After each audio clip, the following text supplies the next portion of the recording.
il y a eu un changement par rapport déjà à l'arrêté du 2 août 77, qui a été modifié par l'arrêté du 23 février 2018, mentionnant des points de contrôle en plus. Cet arrêté a eu lieu par rapport aux évolutions techniques et technologiques. Il fallait absolument créer, on va dire, un nouvel arrêté qui puisse parler des choses nouvelles au niveau des matériaux, des matériels aussi.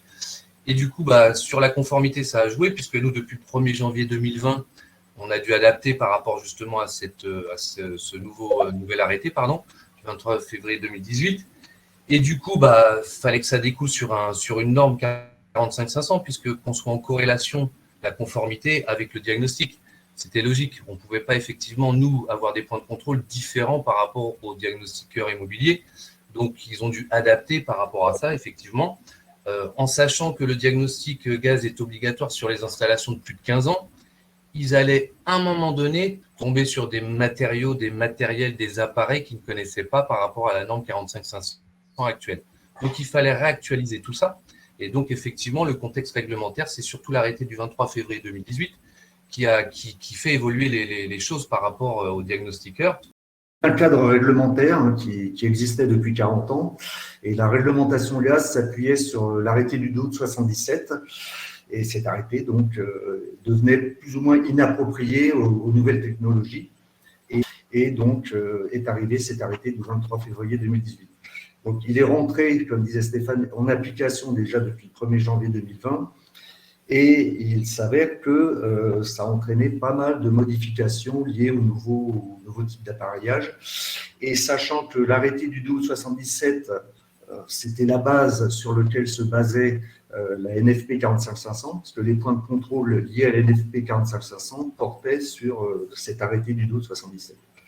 Dès lors qu'il était abrogé et remplacé par ce nouvel arrêté, qui lui-même permet notamment de pouvoir rentrer de nouveaux mécanismes et de nouveaux produits.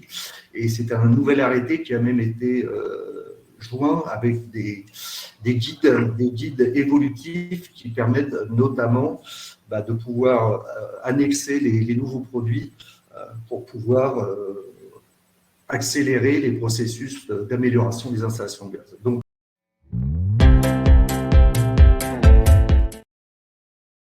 justement, ce qui a intégré les nouveaux appareils sur le nouvel arrêté du 23 février 2018, c'est les chaudières micro-cogénération. Donc, les micro-cogénérations, qu'est-ce que c'est en gros? Ça fait de l'eau chaude, du chauffage et ça fait de l'électricité.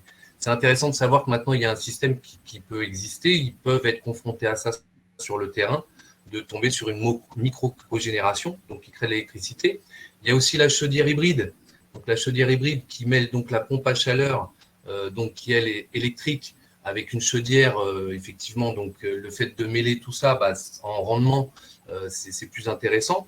Et il y a aussi la pompe à chaleur gaz, parce que tout le monde connaît la pompe à chaleur électrique, mais il y a une pompe à chaleur gaz qui existe aussi, qui est un meilleur rendement sur le fait de sa combustion qu'elle récupère et en gros qui injecte dans le circuit de refroidissement et donc qui est beaucoup plus, on va dire, rentable. Enfin, pour l'instant, c'est ce qu'on entend. Mais en tout cas, voilà, c'est surtout l'évolution technique pour l'instant qu'on avait sur les appareils. C'est ces trois choses-là qui sont vraiment intéressantes. D'autant plus que jusqu'à présent, les appareils qui faisaient l'objet des contrôles par les diagnostiqueurs, par vous, c'était des produits traditionnels, des chaudières qui fonctionnaient soit en tirage naturel, ou alors on avait les chaudières à ventouse, également à circuit étanche, traditionnels. Dorénavant, effectivement, ces nouveaux appareillages nécessitent de nouveaux types d'évacuation, des nouveaux types de mise en œuvre, d'implantation de ces appareils, parce que par exemple, la PAC gaz, bien évidemment, c'est à l'extérieur, et donc il y a quand même pas mal de points de contrôle qui vont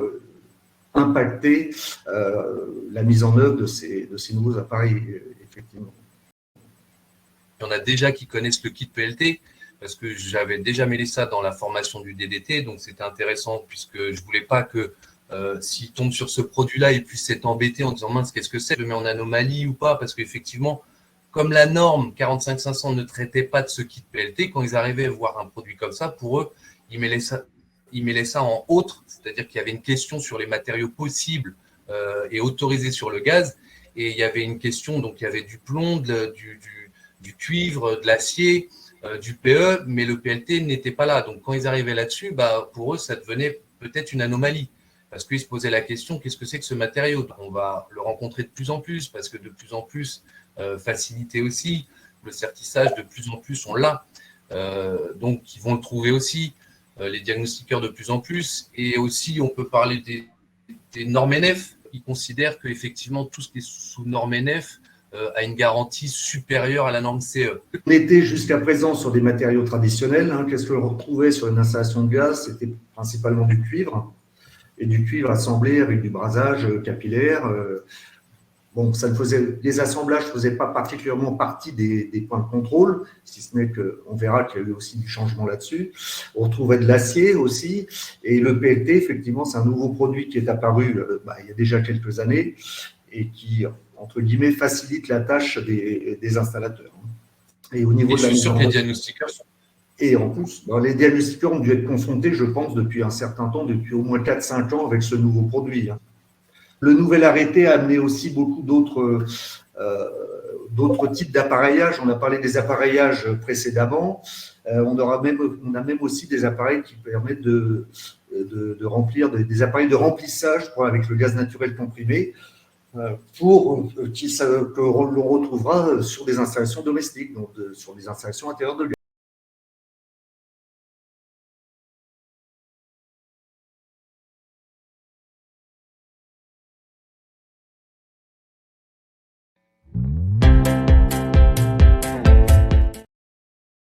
Je pense que même si effectivement il y a des lieux, ou en tout cas des coins où il y a peut-être moins de gaz que d'autres, mais ça n'empêche que même les milieux où il y en a moins que d'autres, ils seront obligés effectivement de se mettre à niveau par rapport à ça, parce que ils ont tous l'obligation d'avoir quand même leur certif gaz, parce que même si c'est 2 diags par semaine, alors qu'il y en a d'autres qui vont en faire 15, ces 2 diags-là, ils seront obligés d'avoir la certif gaz, en gros. Donc, ils seront obligés de se mettre en maintien de niveau à ce niveau-là. Et autre chose aussi, il faut savoir qu'on a beaucoup de soucis. J'ai des retours là-dessus en milieu rural. Ils sont appelés par le notaire pour faire le diag ELEC, le diag, je sais pas, amiante, plomb.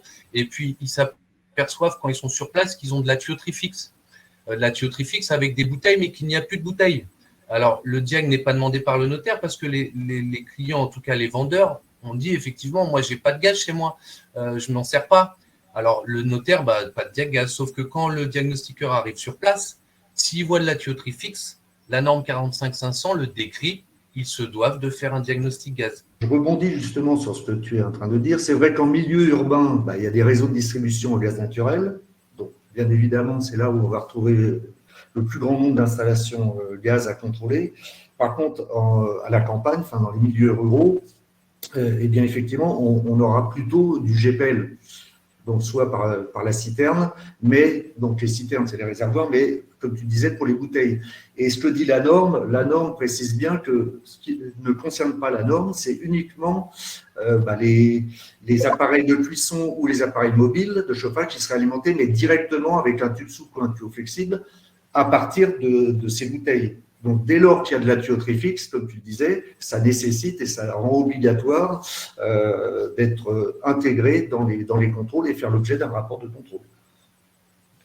Donc, effectivement, en milieu ruraux, ce n'est pas pour autant qu'il n'y aura pas de diagnostic gaz à effectuer et donc d'avoir quand même toutes les connaissances requises, même pour des personnes qui évoluent sur un secteur où il y aurait apparemment très peu de réseaux de distribution en gaz naturel.